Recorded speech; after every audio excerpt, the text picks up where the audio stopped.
in today's Community Focus. Will the General Assembly support Providence's push to raise property taxes? Joining me now to talk about that and much more, Providence Mayor Brett Smiley. Thanks for being here. Happy to be here. So last week, my colleague Alexandra Leslie got us really all up to speed with some comprehensive reporting on your ask of the General Assembly to allow you to raise taxes past the 4% cap right now. It hasn't passed the Senate.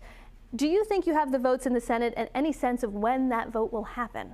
I think I do have the votes in the Senate. I don't know when. That's at the discretion of Senate leadership. But we're continuing to advocate for every vote possible. Listen, we have to have a balanced budget, one way or another, by June 30th. If this doesn't pass, then the alternative is just more cuts. And that is a viable option, and that's what senators and ultimately the City Council, because the budget's with them now, will have to weigh. But I made the cuts that didn't affect services in this proposal. The next round of cuts are going to affect services. That means libraries are going to be closed a couple days a week. Some of our pools and rec centers won't be open every day like they used to. No new school construction and a diminished city services. I don't think that's what's best for Providence, but individual senators and city council people are going to have to make that choice. Look, no one wants to see their taxes go up. I think that's pretty unpopular across the board, but you have made the case that there will be cuts if that doesn't happen. Can you at least promise, Mayor, that this will be the only time that you're going to have to raise taxes? Or could you foresee a circumstance where this might happen again in another year or several years? This is the only time that we're going to have to ask permission from the General Assembly to go over the 4% cap. Okay.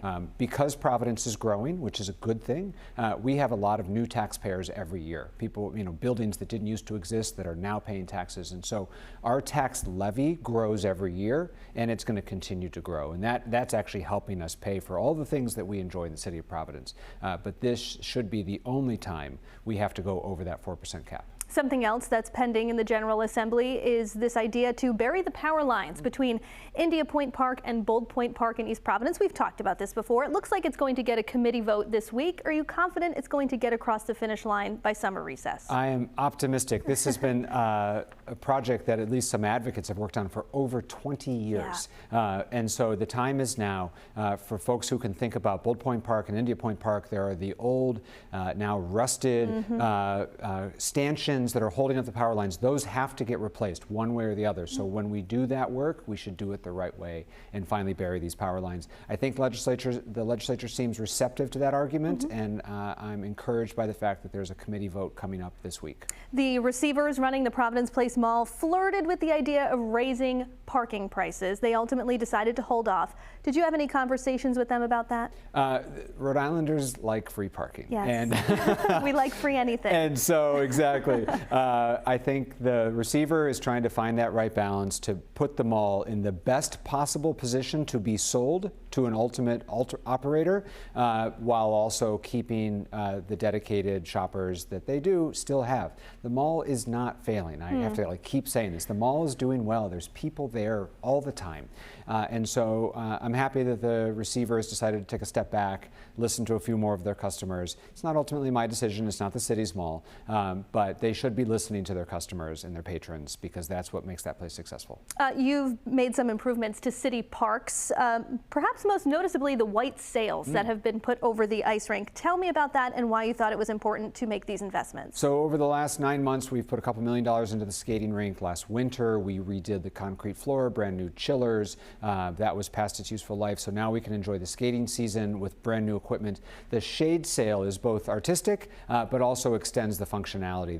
There is sporting activities that happen there in the summer. They get quite hot. So now there's shade available, and it'll actually extend the skating season also, because we can start even when it's not quite freezing. Yeah. We'll be able to start a little bit earlier in the fall and go a little bit later into the spring, because the shade will also keep the ice frozen longer. And so it also has the benefit they're white today, but there are multicolored lights, so we can change the lighting, and I think it's a beautiful enhancement to a great downtown destination. Let's talk about the Washington Bridge. We're finding out this Friday who's going to rebuild the westbound span, how long it's going to take, and how much it will cost. What do you hope to hear during Friday's announcement? I hope to hear that we have enough money to build it and that it's going to get built as soon as humanly possible. Okay. I think that's what all Rhode Islanders are hoping to hear. I don't know anything more than that, other than I do know that there's the announcement coming this week, and like every other Rhode Islander, I'm anxious to know the date so that we can plan accordingly. We will all certainly be paying attention on Friday to that. Just quickly before we let you go, you're making an announcement tomorrow about PVD Fest. Can you give us any preview? I can give a couple announcements. One is we are still on our downtown footprint, which is beloved.